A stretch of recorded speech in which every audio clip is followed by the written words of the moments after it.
Bueno, es un poco la continuación o el cumplimiento de dos predicaciones. La de la semana pasada, donde decíamos que Dios quiere que yo lo conozca, que a su luz quiere que me conozca a mí mismo, que después de conocerlo a Él y a mí, quiere que acepte su salvación y que como consecuencia de la salvación, pues que tenga una vida plena y consecuente.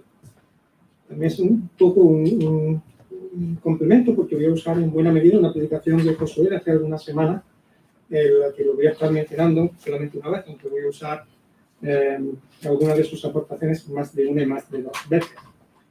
Las vas a identificar, seguro. Aquí. Dios quiere que me conozca.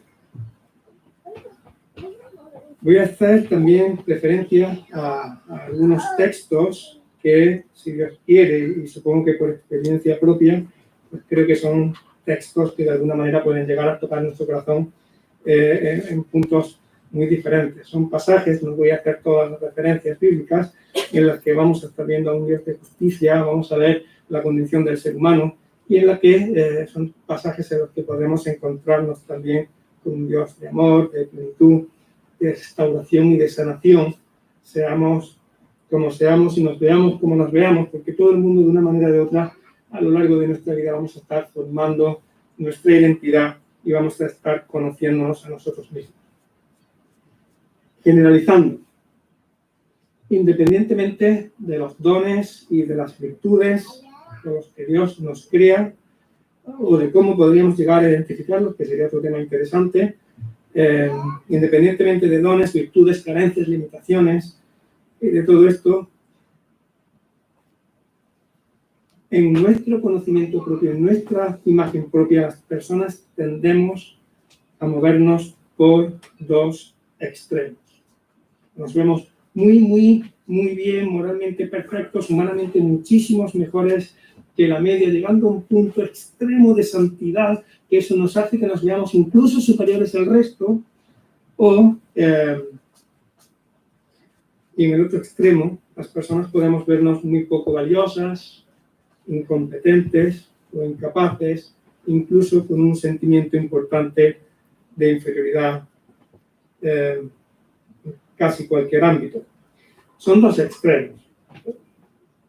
Muy pocas personas realmente se mueven al 100% por uno de estos dos extremos. Pero son dos puntos a los que vamos a tender más o menos en función de nuestra personalidad, de nuestro carácter, de las experiencias que hemos vivido y en función también de qué ámbito o de qué aspecto estemos trabajando en ese momento. Hay áreas de nuestra vida en las que vamos a tener tendencia hacia un sitio y otras áreas en las que vamos a tener tendencia hacia el otro. Y aún así la realidad es que cuanto más equilibrada sea nuestra imagen, pues mucho más sana va a ser y más real va a ser. Y la realidad profunda, la realidad con mayúsculas, es que al conocerme, el equilibrio real y profundo solo lo voy a encontrar a la luz del Evangelio. Voy a empezar leyendo un texto duro, francamente duro, en el que se ve reflejada la condición humana de la que yo formo parte, y luego seguimos con la reflexión. Está en Romanos capítulo 1, en los versículos del 29 al 32. La condición humana, y sálvese quien pueda. Además que la salvación está en el Señor. Se han llenado de toda clase de maldad, perversidad, avaricia, también depravación. Están llenos de envidia, de homicidios, disensiones, engaño y malicia. Son chismosos, calumniadores, enemigos de Dios, insolentes, soberbios y arrogantes, inventores de maldades, se rebelan contra sus padres, son insensatos, desleales, insensibles, despiadados, egoístas. Saben bien que, según el justo decreto de Dios, quienes practican tales cosas merecen la muerte, y sin embargo no solo las siguen practicando, sino que incluso aprueban a quienes las practican. tocado y hundido. En el blanco. Vale, no todo. Sí, es todo, apague, vámonos, pero tocados y hundidos. Hundidos.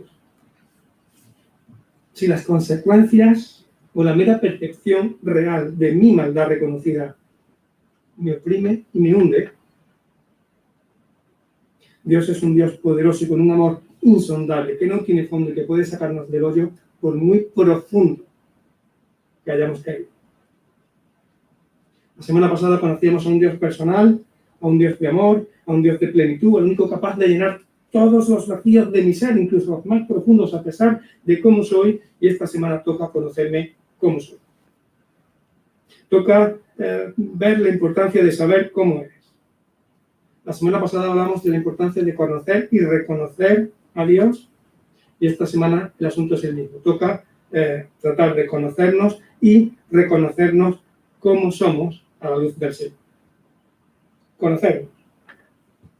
El conocimiento mental es importante. Es conocer mis dones, conocer mis virtudes, conocer mis capacidades, mi personalidad, mi carácter. A todo esto súmale conocer mis carencias, mis imperfecciones, mis tendencias negativas, las más profundas incluso, estén dando o no estén dando la cara. Conocimiento. El reconocimiento es ver cómo todo eso forma parte de mí, vivir en consecuencia.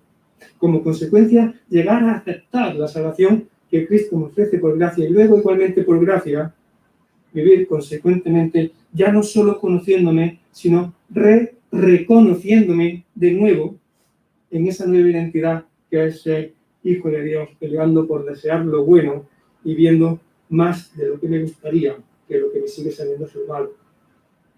¿Hace falta la cita? Romanos 7:19.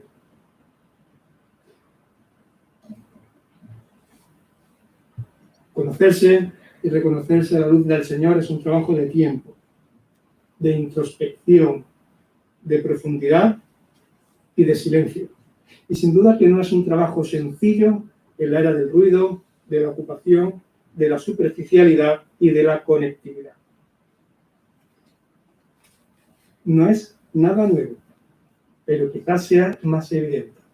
Cada vez son más y más y más las personas que no pueden soportar el silencio. Desde chiquititos, desde niños. No se duermen en silencio. Nos dormimos con una tablet. No se soporta el silencio ni para dormir. Cascos para escuchar la música. O hablamos y hablamos y hablamos para no escuchar, ni siquiera escuchar el silencio. Y tenemos el móvil abierto continuamente para estar a solas, incluso con uno mismo y en silencio. ¿Cuándo ha sido la última vez? Ojalá que delante de Dios, pero ¿cuándo ha sido la última vez que has estado a solas contigo mismo? Con todas las limitaciones de movilidad, casi confinados en casa. ¿Cuándo ha sido la última vez que te has dedicado tiempo a escucharte 10 minutos? Ojalá que delante del Señor, pero si no, a solas. 5, 3 minutos. 3 minutos en silencio, contigo. ¿Cuándo? Sin desbloquear el teléfono, sin ponerte la tele, o sin estar haciendo algo mientras que te escuchas, sin estar haciendo cualquier cosa manual. ¿Cuándo te has parado a escucharte? ¿Es posible que existe el miedo al silencio? ¿Es posible que se esté tratando de generar subliminalmente ese miedo al silencio para que la gente no pueda escucharse dentro? Quizás es que hay miedo. Porque hay miedo al silencio, porque hay miedo a ver lo que te vas a encontrar ahí dentro si te paras y escuchas. Supongo que por ese miedo es por lo que buscamos la distracción continua, facilitada hasta lo sumo por un mal uso de la tecnología y de la conectividad.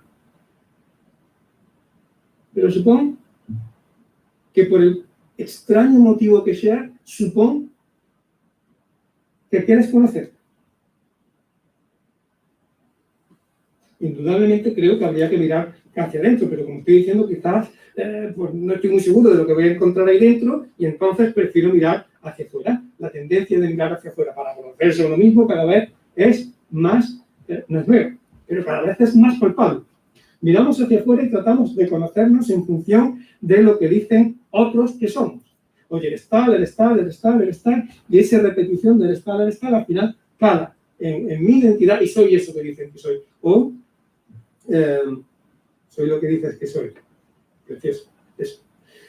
Miramos hacia afuera y tratamos de conocernos y de formar nuestra identidad en función del ambiente en el que estamos. Me crío en un ambiente malo, conclusión, pues soy malo. Me crío en un ambiente bueno, pues conclusión, soy bueno. O estoy formando mi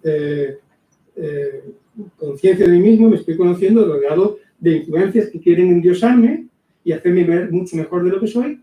Pues eso quiere su desequilibrio.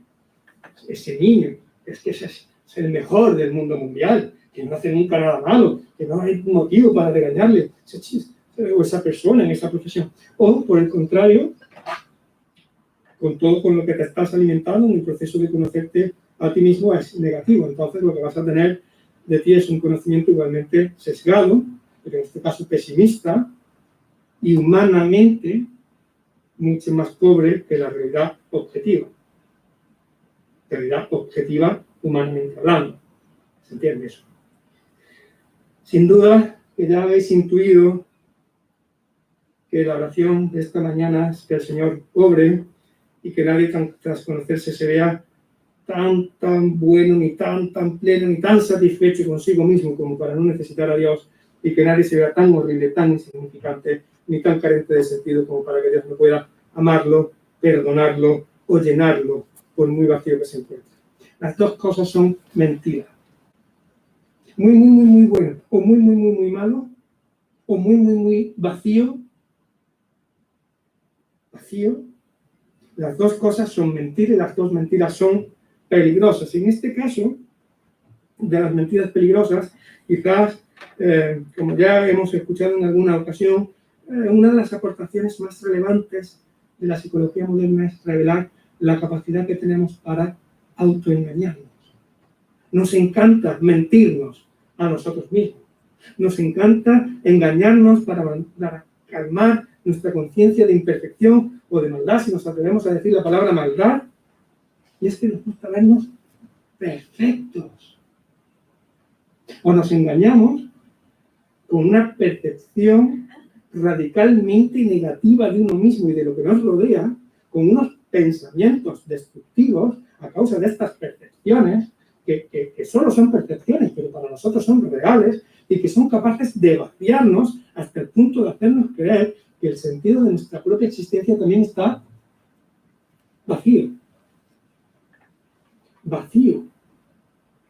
Qué montón de vacío hay a nuestro alrededor. Fijaos. Edificios vacíos. Comercios, calles, restaurantes, cafeterías, vacíos y más vacíos. Más y más vacío exterior que empieza a permitir que el vacío interior de las personas dé la cara con una facilidad pasmosa. Vacío exterior que permite ver el vacío interior. Hemos estado llenándonos con cosas desde fuera. Ahora podemos ver nuestro propio vacío.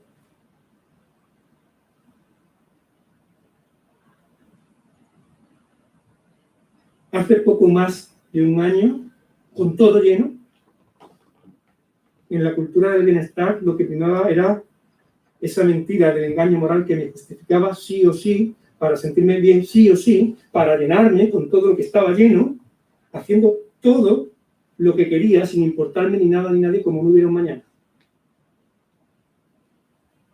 Si hace poco más de un año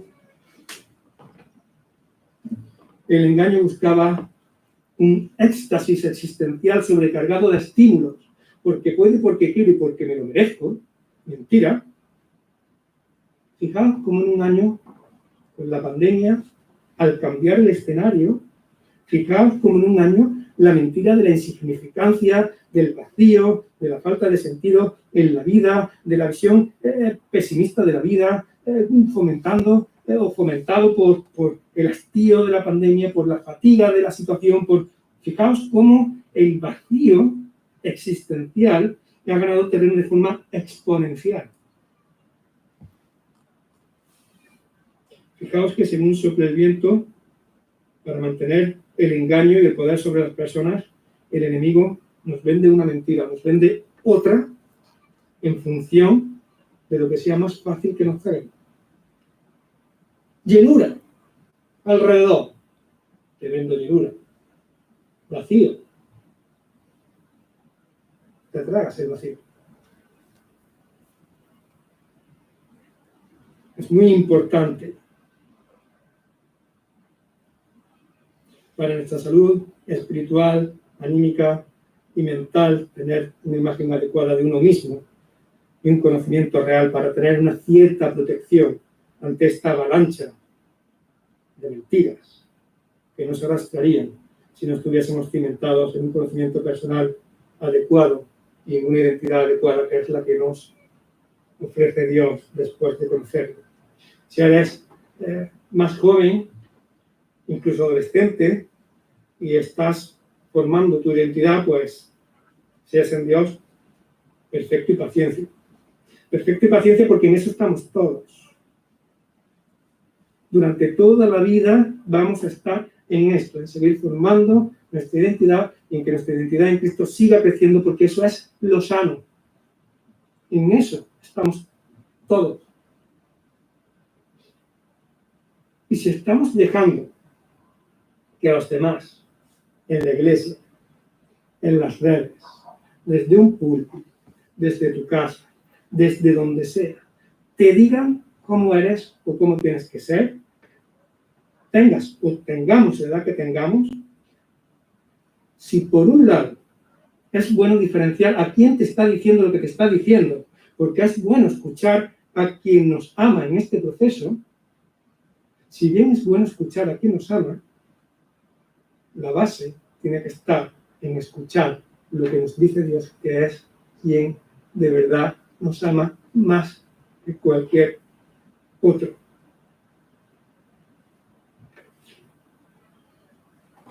Voy a profundizar un poco en esto de los extremos entre los que nos movemos para conocernos, con la intención de identificar cuál puede ser nuestra tendencia para facilitar ese conocimiento. Los dos extremos, el que soy súper bueno, súper genial, no hago daño a nadie, y como no hago daño a nadie, pues yo ya no tengo la culpa de nada, o el otro del no valgo nada.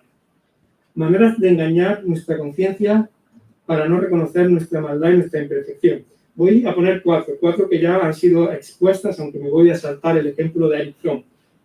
Bueno, pero me lo salto. ¿Qué falla en el ser humano? Ante esta pregunta de qué falla en el ser humano, la primera respuesta que echa balones fuera es que el problema radica en la sociedad y en la economía.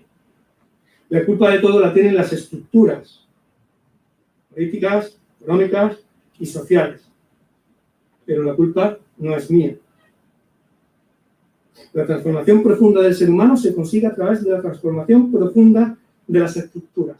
Y siendo verdad que hay imperfección en lo que nos rodea, la verdad profunda no radica en que la culpa de todo la tiene la sociedad y las estructuras económicas. Seguimos echando balones fuera.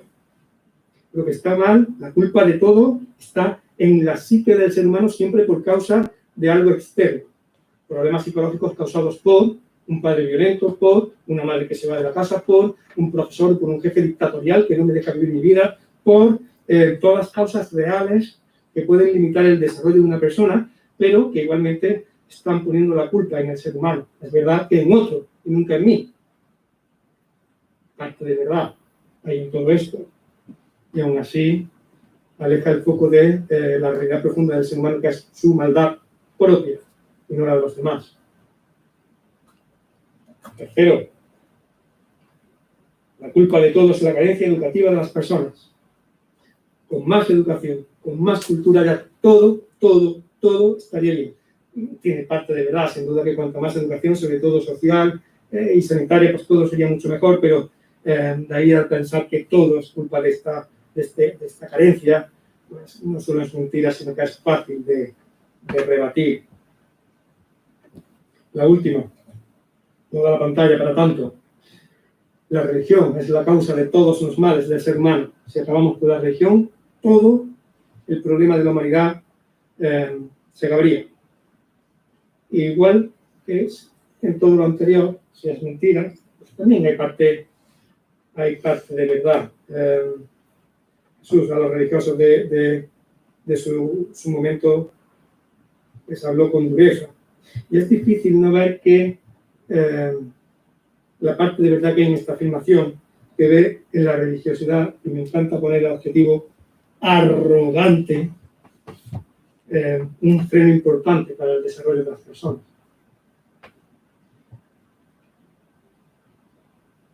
Aunque no se vean,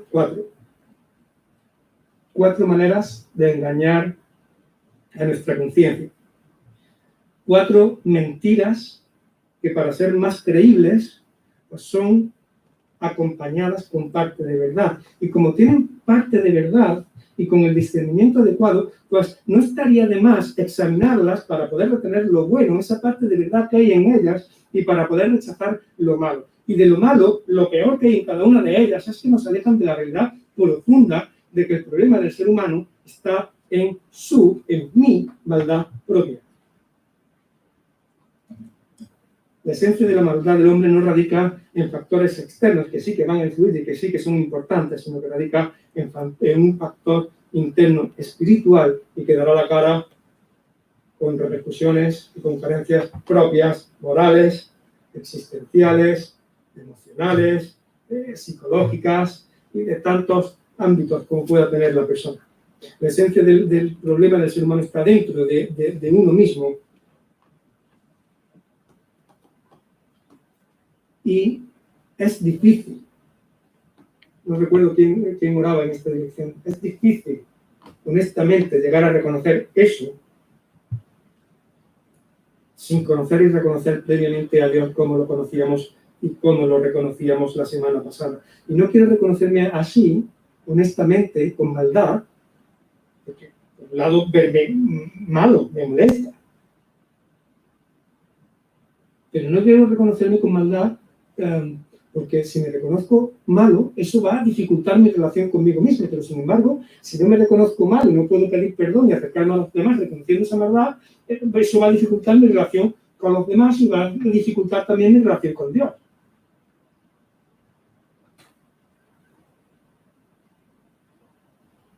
Mi relación con Dios. A pesar de haber conocido a Dios, como lo conocíamos, o como tratábamos de conocerlo la semana pasada, Romanos 1:21, a pesar de haber conocido a Dios, no lo glorificaron como Dios, ni le dieron gracias, sino que se extraviaron en sus inútiles razonamientos y se les oscureció su insensato corazón.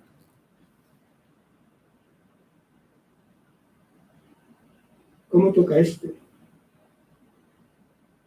Rodeado de bendiciones, rodeado de amor,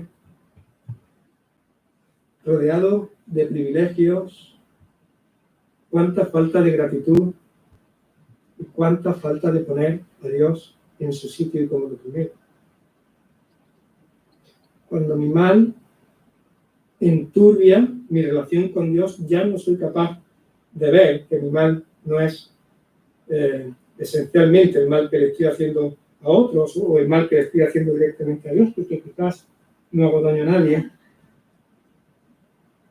sino que mi mal radica en la falta de bien que hago a los demás y en la falta de bien que le hago a Dios, no porque se lo merezca, no porque lo necesite, sino porque se lo merece. Romanos 1:21. No glorificaron, no dieron gracias, y con un corazón oscurecido difícilmente disfrutaron de las bendiciones de Dios porque no estaban disfrutando de Él. Con mi padre lo hablo muchísimo esto.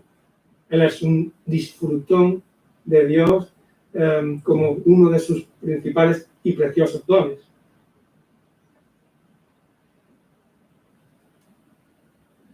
Con Dios la vida sabe mejor.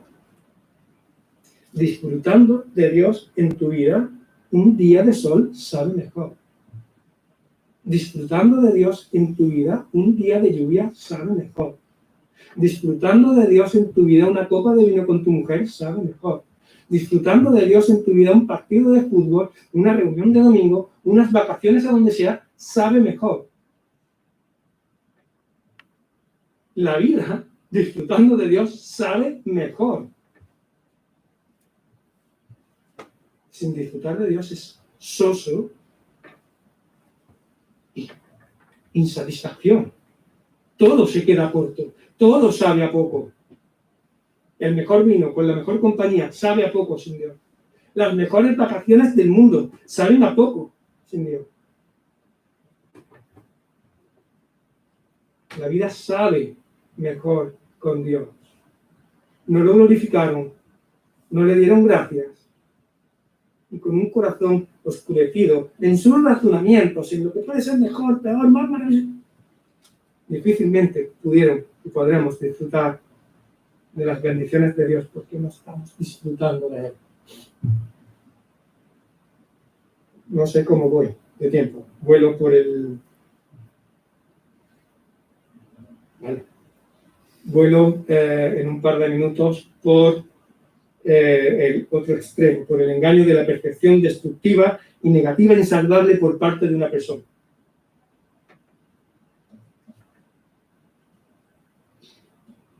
Os leo la historia real de una chica llamada Marian, que he extraído del libro Vivir en Libertad, que estamos viendo un poco a trompicones, pero viendo en el grupo pequeño. Dice, Marian es la hija mayor de 5 hermanos. Nació de una joven madre soltera de 19 años. Cuando su madre se casó, 4 años después de haber nacido, su marido la adoptó como hija, pero no lo hizo de corazón, sino que lo hizo por hacerle un favor a su esposa. Marian siempre se sintió marginada. En la familia, los hijos propios recibían un trato diferente no solo por el padrastro, sino también por parte de su madre, que experimentaba a Marian como un recuerdo vivo y doloroso del abandono sufrido durante su embarazo. En la familia le hicieron notar más de una vez que estaba de más. Hiciese lo que hiciese, la criticaban constantemente y hasta sus hermanos la despreciaban, apropiándose de la actitud de sus padres. Con 14 años, en una discusión que se descontroló, su padrastro le dijo a la cara, habría sido mejor que tu madre te hubiese abortado. Con 34 años, Marian le confesaba a un amigo, desde aquel día lo supe. No debería haber existido. Sea por el motivo que sea, cualquier persona puede tener una convicción propia, sino como está muy cercana a esta, y creerse así que es tan horrible que ni siquiera Dios puede amarlo, ni aceptarlo, ni nada de nada, porque es que no valgo nada, porque es que no sirvo para nada, y es que no hago nada bien. Y tendremos que ser conscientes de esta mentira para levantarnos contra ella, para negarlos a escucharla y para, abriendo los oídos del entendimiento, escuchar lo que Dios realmente piensa de mí. Te amo. Tanto amó Dios al mundo que envió a su Hijo a morir en mi lugar porque me ama. Romanos 5, versículo 8. Dios demuestra su amor por nosotros, en que cuando todavía éramos pecadores, Cristo murió por nosotros. Y es que en esto consiste el amor, no en que nosotros hayamos amado a Dios, sino en que Él nos amó y envió a su Hijo para que fuera ofrecido como sacrificio por el perdón de mis pecados. Primera de Juan.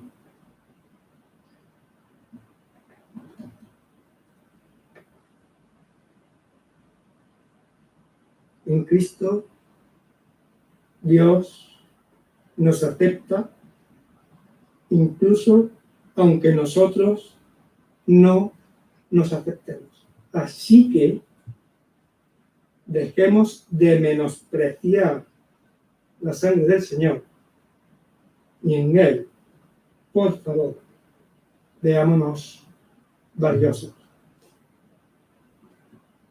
Dejemos de menospreciar la sangre del Señor. Sé que la teoría está muy bien y que la puesta en práctica es difícil. Incluso tras haber conocido al Señor, el rechazo experimentado a lo largo de toda la vida por parte de padres, hermanos, entre comillas, amigos o incluso de uno mismo, sin duda que va a dificultar la posibilidad de experimentar el amor de Dios, el amor de otros y también incluso el amor de uno mismo con la consecuencia espiritual y personal de vacío profunda, que si bien es una artimaña del enemigo, no deja de ser una percepción que para nosotros puede ser muy real y puede hacernos creer que somos insuficientes a los ojos del Señor, incluso en Cristo, y que jamás seremos creyentes completos, con la consecuencia de que viviremos como si no tuviésemos esa identidad, completamente engañados. Da igual lo que te diga ese, a través de las herramientas que sea. La realidad es que una vez adquirida la identidad como hijo de Dios, es una identidad que Él sella con su espíritu y que no pierde. No me la puede quitar. Y en todo esto, por un lado, sin duda que la acción de otros creyentes va a ser muy importante. Creyentes que se distancian del machaqueo y de la actitud condenatoria para acercarse a relaciones saludables que nos hagan no solo comprender, sino experimentar el mensaje de amor de Dios a través de estas relaciones saludables. Sin duda que eso va a ser muy importante, y aún así la lucha es espiritual, la obra es del Espíritu, y cuanto más íntima sea mi relación con Dios Padre, pues más avanzará mi cura y mi renovación interior. Esto es así. Termino. Dos percepciones reales, dos mentiras arraigadas. Soy muy bueno, o por el contrario no valgo absolutamente nada. Si es importante conocerse, mirar tus destrezas, tus habilidades y tus dones para enfrentar la vida, porque realmente también hay muchas personas que se embarcan en proyectos y hacen planes, pero no son realistas en cuanto a sus habilidades y a sus limitaciones, y hay que hacer todo esto. Si esto es importante, aún es más importante conocerse y reconocerse para aceptar la salvación de Dios y para que lo que nos impulsa a vivir no sea solo una necesaria lista de pros y contras y de dones y de limitaciones, sino que lo que nos impulse a aceptar al Señor cada día un poquito más, que lo que nos impulse sea la necesidad de vivir en consecuencia a esa nueva identidad con la que nos hemos reconocido y que es ser hijos de Dios. Al principio de la mañana decía que tocaba ver la importancia de ver cómo soy. Pues siendo como soy, creo que era María Jesús la que oraba así. Y aunque, siendo como soy, aunque yo mismo a veces me dificulte experimentarlo o me lo dificulten los demás, porque como ya decía, no siempre puedo experimentar el amor y el perdón del resto. Se dice que Dios perdona siempre, el ser humano perdona a veces y que la naturaleza no perdona nunca. Pues siendo como soy, a pesar de que yo mismo a veces ni siquiera me perdono, siendo como soy amado y perdonado, y en Cristo tremendamente valioso a los ojos de mi Dios. Por Cristo y en Cristo soy digno de estar en su presencia y hasta de amarlo y hasta de servirlo, y aunque en ocasiones el presente trate de desenterrar lo que Cristo enterró con su muerte, aún así Dios no me esconde la cara. Dios no se avergüenza de mí. Y en esa aceptación sí que puedo vivir una vida nueva y con propósito. Que el Señor nos permita experimentar, mientras que me voy conociendo y reconociendo, experimentar esta preciosa realidad en nuestra vida. Y así sea.